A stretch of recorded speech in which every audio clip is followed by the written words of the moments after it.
everyone. Today we're going to learn the daily Tanya for Kaf He Sivan Tavshin Pei Daled.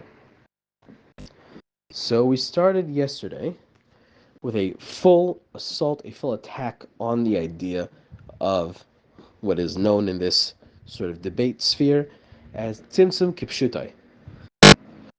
He's saying, first of all, God doesn't need to make space for the world. It's not that God was taking up the space and then the world needed some space, so God took some of his space away and gave it to the world. That's obviously not what we're talking about. That's ridiculous.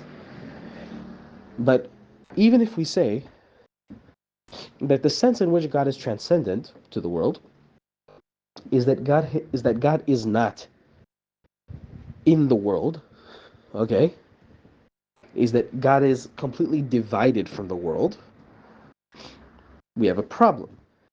Because if God knows the world, but he does not know it through his knowledge of himself, then he must know it as an external impression on him. And if he receives external impression, then we have a big problem, because then Hashem is not a completely unitary, non-complex being. But he does in fact become complex. He becomes sort of an interplay of different things, so they can affect him, and that's theologically a big problem. And as a religious Jew, that's also just blasphemy, right? That's, you can't, to say that about God is just blasphemous. So let's continue. Okay, this is what it said in Tikkun number 57 of Tikkunei Zohar. There is no place that is devoid of him, not above and not below. And in the faithful shepherd, which is a part of the Zohar, Parshat Pinchas, he,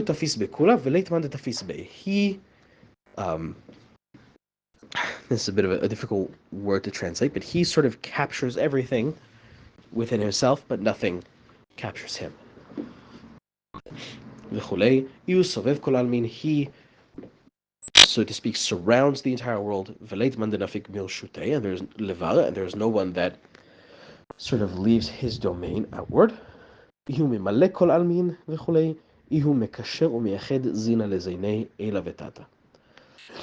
he is the one who fills the world. He is the one who unites each thing with its proper mate, with its proper place, and both above and below.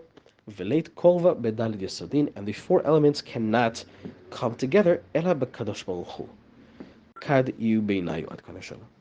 So the four elements cannot be united except in him.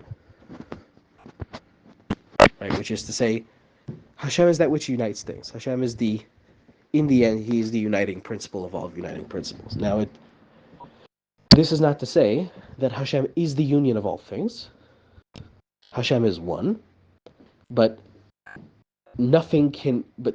things that are separate from each other, cannot be united except through him. This is what we mean to say here. There's nothing that can sort of capture him.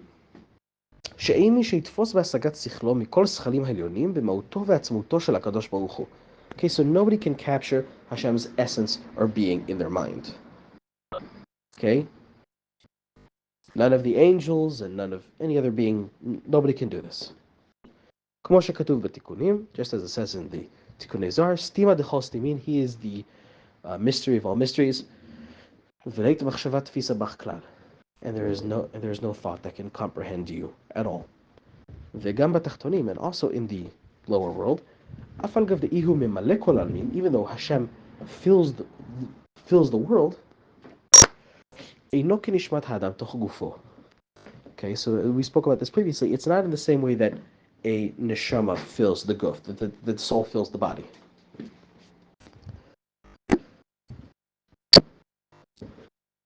Right? Because the neshama, bonds with the body to such degree עד שמתפעלת ומקבלת שינויים משינוי הגוף וצערו, מהקות או קרירות או חמימות האש וכיוצא. Okay, so when the neshama unites with the guf, with the body, the neshama gets to a point where it unites the body so thoroughly that it can receive impressions for the body. Whereas Hashem does not receive impressions for the world. מה שאין כן בקדוש ברוך הוא, שאינו מקבל שום שינוי משינויי עולם הזה, מקיץ לחורף ומיום ללילה. Right? For Hashem, there's no night, there's no day. Hashem doesn't receive any impressions from the world. כדכתיב, גם חושך לא יחשיך ממך, ולילה כיום יאיר. Right? As it is said, also darkness shall not darken you, and night as day shall shine. לפי שאינו נתפס כלל תוך העולמות, אף על גב דמים עליהם, because he is not captured within the worlds.